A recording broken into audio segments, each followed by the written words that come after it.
¿Cómo están, gente? Buenos días, buenas tardes, buenas noches, para cualquiera sea el uso horario en el que miren este video. Vale aclarar, como lo hago siempre, o casi siempre en todos mis videos, no soy ni pastor, ni coach, ni evangelista, ni obispo, ni nada que se le parezca a todo eso, solamente soy la voz de uno que clama en el desierto, que enderecemos la senda porque el reino de los cielos se ha acercado. Y según los acontecimientos bíblicos escritos por manos de santos se van cumpliendo, considero yo que estamos cada vez más cerca de la venida de aquel que habría de venir y no tardará. Como comentaba en algunos videos anteriores, en una de las cartas de Pedro dice que el Señor no retarda su promesa, según algunos la tienen por tardanza, sino que es paciente para con nosotros, no queriendo que ninguno se pierda, sino que todos procedan al arrepentimiento. O sea, ¿para quién es paciente el Señor? Para con nosotros, para con sus hijos. ¿Para qué? Porque dice que a los ángeles anhelan llevar este mensaje de salvación al ser humano que se pierde, pero no le fue dado a él, pero sí nos fue dado a nosotros esta gran comisión de la que nos habló Jesús. Id por todo el mundo y predicad el Evangelio, estas buenas noticias a toda criatura. Y claro, ¿qué fue lo que los comisionó Jesús? Si prestamos un poco de atención, teniendo en cuenta que la palabra evangelio quiere decir buenas nuevas o buenas noticias. Jesús nos dijo en lo que se conoce como la Gran Comisión, que fueron sus últimas palabras antes de ascender al cielo, lo último que le dijo a sus seguidores, antes de ascender al cielo, a esperar volver algún día a arrebatar a los suyos. Le dijo: id por todo el mundo y predicad el Evangelio a toda criatura. O sea, id por todo el mundo y predicad estas buenas noticias de salvación que un día Dios envió a su Hijo a este mundo para que viniera, hiciera milagros, prodigios, maravillas, le diera de comer a la gente, hablara de las grandezas de Dios, después muriera y al tercer día resucitó en una cruz. Esas son las buenas noticias. Pero ¿qué ha pasado un poco con la iglesia? Que ha dejado de predicar buenas noticias. Ha dejado de predicar las buenas nuevas de salvación. Y en muchos casos sacan textos de su contexto y generan un pretexto. Entonces, ¿de qué les quiero hablar en esta oportunidad? ¿A qué me quiero referir en este video de YouTube? Que desde ya les agradecería que de este lado de su celular dice suscribirse al canal o suscribirse, pueden apretar ahí, esto no tiene ningún costo para ustedes, para nosotros nos suma de mucho para poder seguir creciendo en el canal cada suscripción. Claro, y de eso, bueno, eso como tema aparte, lo de las suscripciones, los me gusta, los likes, los comentarios, todo eso nos suma. Pero, ¿de qué quería hablar? De la iglesia primitiva. De la iglesia primitiva. La iglesia más poderosa, la iglesia más poderosa que se conoció en toda la historia de la humanidad. Una iglesia que era tan poderosa que su líder, que era Pedro, el apóstol Pedro, dice que él pasaba y su sombra solamente sanaba a los enfermos. Cuando él iba caminando, la sombra de él tocaba a un enfermo y ese enfermo era sano. Esa era la iglesia primitiva, una de las iglesias más poderosas que conoció la humanidad. O sea, Pedro no tenía que reprender demonios, no tenía que gritar, no tenía que zapatear arriba de la cabeza de Satanás. Dice que él solamente pasaba y su paso, lo que su sombra tocaba era sano. Una iglesia poderosísima, una iglesia... Y vamos a hablar un poquito de quién era Pedro, porque uno puede decir, no, pero Pedro vivía en santidad. Y Pedro, hablemos un poquito, antes de hablar un poquito de la iglesia primitiva, quién era su líder y de dónde venía. Dice que Pedro era pescador. Cuando Jesús lo encuentra le dice, sígueme que te haré pescador de hombres. Pedro siempre fue una persona audaz, una persona encaradora. Por eso fue el primero en decir que Jesús era el Cristo. A lo que Jesús dice, Pedro, esto no te lo ha revelado ni sangre ni carne, esto te lo ha revelado mi Padre que está en los cielos. Pedro era el mismo que en otro momento de su caminar con Jesús, Jesús le tuvo que decir, apártate de mí, Satanás, porque me eres de tropiezo. Pedro era el mismo que negó a Jesús 3 veces y que después Jesús le preguntó, Pedro, después de que ya lo había negado 3 veces, una vez resucitado Jesús y Pedro intentando volver a sus actividades habituales, Jesús lo encuentra de nuevo pescando y le dice, Pedro, ¿me amas más que estos? Sí, Señor, sabes que te amo. Apacienta a mis ovejas. Pedro es por quien Jesús tiene que hacer uno de sus últimos milagros. ¿Cuál es este último milagro que tiene que hacer Jesús, aparte de haber resucitado? Obviamente que ese fue el milagro que cambió la humanidad, ¿no es cierto? Pero el gran milagro que tuvo que hacer antes de ir a la cruz es curar la oreja del siervo del centurión, porque Pedro dice que tomó una espada, ¿no es cierto? Una especie de cuchillo de espada, y le cortó la oreja al siervo del centurión. O sea, después de haber caminado 3 años con Jesús, después de que Jesús le explicó paso a paso qué era llegar, cómo debíamos intentar llegar al reino de los cielos, lo primero que hace Pedro es tomar una espada y cortarle la oreja al siervo del centurión, como que en ese momento se abatató, se atemorizó, no entendió nada y recurrió a la violencia, a lo que Jesús le dijo, Pedro, guarda tu espada. Este era el líder de la iglesia primitiva. Un hombre que era sin letras. Dicen los que saben que Pedro no sabía ni leer ni escribir. Sin embargo, cuando hizo su primer prédica se convirtieron 5.000 personas en su primer prédica nomás. ¿Y cómo era la iglesia primitiva? Volviendo a este tema, ¿no? De la iglesia más poderosa que conoció la humanidad. Una iglesia que era conocida y que se temía por los líderes religiosos de la época, y el pueblo la respetaba por las sanidades que había, por el poder que Dios mostraba, la autoridad que Dios mostraba en esa iglesia. Dice que los apóstoles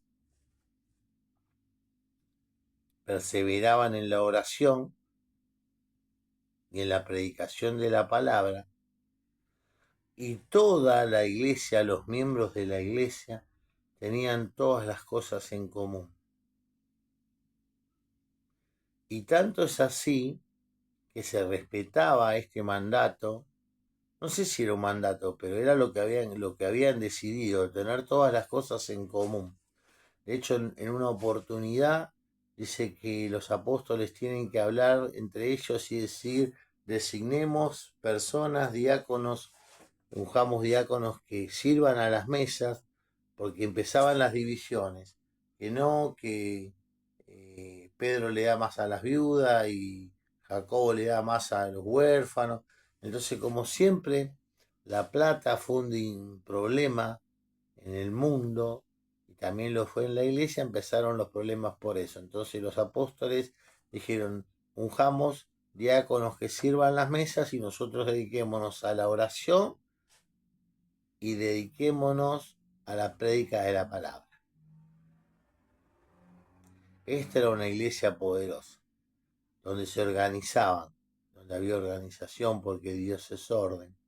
Y bueno, entonces dice que esta iglesia, los diáconos repartían las cosas y todos tenían todas las cosas en común. ¿Qué quiere decir que tenían todas las cosas en común? Que si uno tenía 1 kilo de azúcar y el otro no tenía azúcar, el que tenía 1 kilo de azúcar sacaba medio kilo o 1/4 y se lo daba al que no tenía. Y el que tenía 1 litro de aceite, y si otro no tenía, sacaba aunque sea una tacita de aceite y se la daba, entonces las necesidades de todos se iban a aliviar. Tanto es así que en un momento dice que hubo unos, un matrimonio que se llamaban Ananías y Zafira, que fueron y vendieron una propiedad, y era tanto lo que el Espíritu apoyaba esta forma de vivir de la iglesia, que cuando Ananías y Zafira quisieron tentar a Pedro y al Espíritu Santo de Dios primeramente, diciendo que vendieron una heredad en tanta plata y le fueron a dar menos a los apóstoles, ¿qué fue lo que le dijo Pedro? Ananías, habiendo vendido tú la heredad, ¿no era tuya? ¿No podías hacer lo que querías con la plata? Lo hubieras hecho, dice, pero ¿para qué viniste a tentar al Espíritu Santo de Dios? Diciendo que la vendiste en tanto si la vendiste en más. Era tuyo, o sea, hubieras hecho lo que querías, con lo tuyo puedes hacer lo que querés. Pero no tentemos al Espíritu de Dios. Dice que Ananías y Zafira, en esa misma hora, cuando entraron cada uno en su momento a ver a los apóstoles, cayeron muertos y los tuvieron que ir a enterrar. Porque con el Espíritu Santo de Dios no se juega.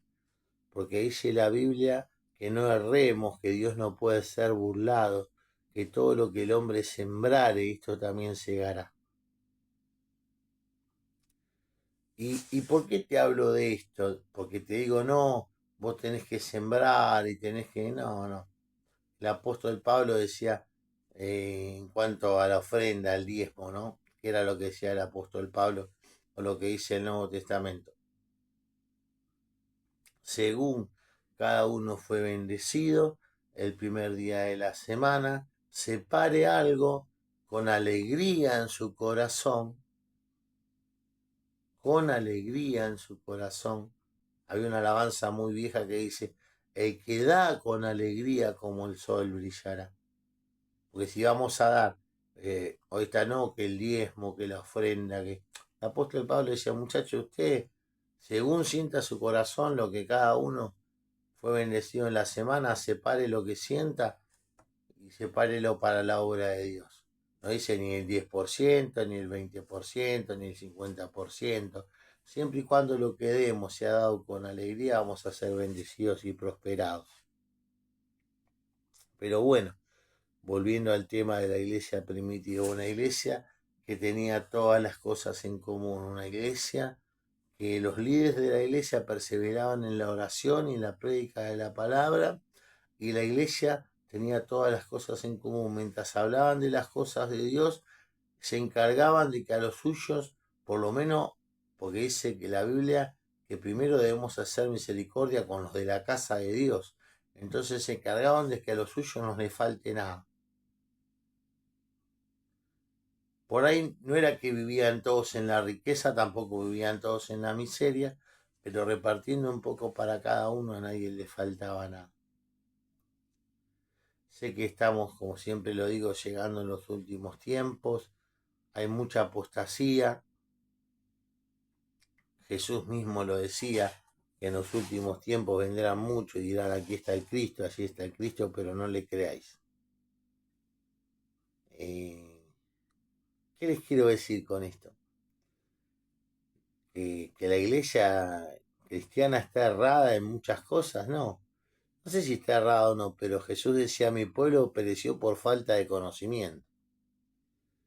Por no conocer las escrituras, no leer las escrituras, por no saber lo que dicen las escrituras. Cada uno interpreta o viene fulanito o menganito y dice determinada cosa y hay mucha gente diciéndole amén, que significa así sea. Entonces, claro, decimos amén a un montón de cosas que ni siquiera sabemos si son así o no. La otra vuelta escuchaba un predicador que decía que la paloma tiene 7 alas de un lado y 7 alas del otro, porque 7 son los dones y 7 son los ministerios. Yo le soy sincero, no sé si la paloma tiene 7 alas de un lado y 7 alas del otro, pero sí sé que los ministerios y los dones no son la misma cantidad. Entonces, escuché a toda la iglesia decir amén, amén, amén, amén. O sea, el predicador errado y la iglesia sintiendo. Por eso sé que es muy difícil que la iglesia mundial como iglesia, el cuerpo de Cristo me refiero, pueda llegar a vivir lo que vivió la iglesia primitiva. Pero si entre los pocos que somos, los pocos que nos conocemos, con los hermanos en la fe, con los que vos compartís, teniendo en cuenta que la primera iglesia es tu casa, la primera iglesia es tu esposa, tu esposo, tus hijos, tus nietos, tus hermanos, esa es la primera iglesia. Ahí es donde debemos ser cristianos. Dice la Biblia que aquel que no provee para los suyos es peor que un mundano y merecedor del infierno de fuego. Entonces, si podemos entender este concepto de que los líderes de la iglesia deben abocarse a la oración y a la prédica de la palabra, y en la iglesia, los miembros de la iglesia pueden tener las cosas en común, en vez de estar midiéndose a ver quién tiene el mejor auto, a ver a quién Dios bendice más, a ver quién tiene el mejor trabajo. Y muchas veces pasa que hay gente que va a la iglesia. El otro día escuchaba a un cantante cristiano que tiene una canción muy conocida. ¿Cómo es que dice la canción? A ver si me dan un segundito y la recuerdo. Esa que dice que tiene tu espíritu. Yo no la canto igual ni a palo, ¿no?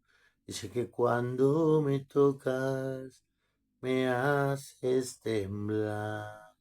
Bueno, ese hermano contaba, Dios le dio esa hermosa alabanza con la que el hermano se hizo conocido. No sé el nombre del hermano, pero está en YouTube, lo pueden buscar lo que estoy diciendo. La alabanza y lo que dijo el hermano. Y claro, esa alabanza se hizo tan famosa que a este varón, que es latinoamericano de Centroamérica, moreno él, lo llamaban a cantar la alabanza y el hermano contaba que a veces se tenía que estar agarrando de las cosas porque se mareaba y confesó que se mareaba de hambre. Y en el video donde canta la canción se nota que está chupado, flaco.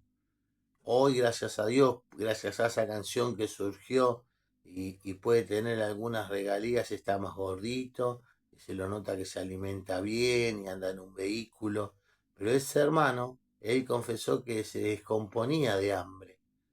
Entonces mi pregunta es, ¿dónde está la iglesia cuando un varón que es de bendición, como este varón, que bendice con una alabanza de tal magnitud a todo el pueblo de Dios y que en todas las iglesias se canta, por lo menos la gran mayoría que yo conozco, o sea, nadie se daba cuenta que este varón sufría hambre, o sea, nadie se da cuenta que hay necesidad en el pueblo de Dios, estamos concentrados en las células, estamos concentrados en los encuentros, estamos concentrados en el crecimiento, en las reuniones de jóvenes, estamos concentrados en tantas cosas que nos fueron acaparando la cabeza de los cristianos, pero la Biblia dice que es bueno hacer una cosa sin dejar de hacer la otra. Eh, Les pido perdón si me extendí un poquito más, pero pensé que era necesario hablar sobre estas cosas que a veces que son buenos. A ver, los encuentros son buenos, las reuniones de jóvenes son buenas, las células son buenas, eh, pero yo no puedo tener a un hermano en mi congregación que no tiene zapatillas o que en invierno no tiene una campera. No puedo decir, vamos a hacer la reunión de las primicias el primer domingo de, no sé, de cada mes, que eso también es muy común. El primer domingo de cada mes hagamos la reunión de primicias para darle, y resulta que hay hermanos en mi congregación que están pasando hambre, eh, hasta que llega el primer domingo de cada mes. O sea, de verdad necesitamos como iglesia cristiana hacer una reunión de primicia para poder saciar la necesidad. Pasó hace muy poco, ya con esto termino el video. Y esto no es criticar a la iglesia cristiana, es hacer un llamado de atención para que tengamos en cuenta. La palabra de Dios dice que cosas mayores que las que hizo Jesús nosotros haríamos. Pero claro, para todo hay que pagar un precio. Y la iglesia primitiva hizo muchas cosas mayores de las que Jesús hizo. Ya le digo, Jesús no sanaba con la sombra y Pedro sí, pero se pagaba un precio. Y el precio que pagaba la iglesia primitiva era primeramente que los suyos tengan todas sus necesidades básicas satisfechas. Si y ahí podemos empezar a hablar de cualquier cosa. Si yo tengo a toda mi iglesia comiendo como primera medida, con techo y vestida, después hablamos de lo que quieran. De ir al encuentro, de ir a trabajar para levantar el templo, de lo que quieran.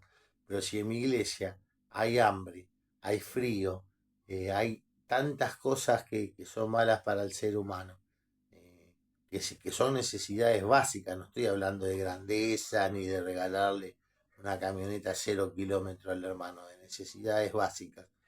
Si en mi iglesia hay eso, tengamos en cuenta, por eso le digo, esto no es que estoy criticando el cristianismo, o algunos me dicen, no, pero estamos criticando, no, es un llamado de atención para que si hay algún cristiano que lo vea, que yo sé que hay varios cristianos que miran mis videos, y en tu iglesia está pasando algo así, no esperes que cambie ni el pastor, ni el presidente de la misión, no, empezá por vos. La caridad bien entendida empieza por casa, empieza por vos. No les voy a robar más tiempo. Este video lo hice un poquitito más largo de lo que suelo hacer, pero creo que estas cosas vale la pena refrescarlas, aclararlas, y les puedo asegurar que si empezamos a hacer un poquito estas cosas, eh, va a volver, van a volver a pasar cosas de esas iglesias. Yo recuerdo, no hace muchos años, cuando yo era más joven o más niño, yo iba a una iglesia, la gente oraba y había liberación. Hoy en las iglesias no hay liberación. Eh, Había muchos siervos que oraban por sanidad y la gente se sanaba. Hoy, por ejemplo, muchos siervos dicen, bueno, si se sana, gloria a Dios, porque, y si no se sana, porque no fue la voluntad de Dios. O sea, como que es una lotería. Si se sana, porque Dios obró, y si no se sana, porque no fue la voluntad de Dios. Y Jesús cuando oraba, la gente se sanaba. Él sabía cuál era la voluntad de Dios. Ir y desatar Cuando Juan el Bautista le preguntó, ¿eres tú el que habías de venir o esperaremos a otro? ¿Cuál fue la respuesta de Jesús? Díganle a Juan que los ciegos ven, los sordos oyen, los paralíticos caminan y a los pobres es predicado el Evangelio. Esa era la señal de que él era quien decía que era. Esa era la señal. Los ciegos ven, los sordos oyen, los paralíticos caminan y a los pobres es predicado el Evangelio. Que Dios los bendiga, los dejo con esa meditación. Ojalá podamos los cristianos enteros del mundo volver a ser una iglesia poderosa. Que Dios los bendiga mucho. No olviden nunca, por favor, cuánto Dios los ama.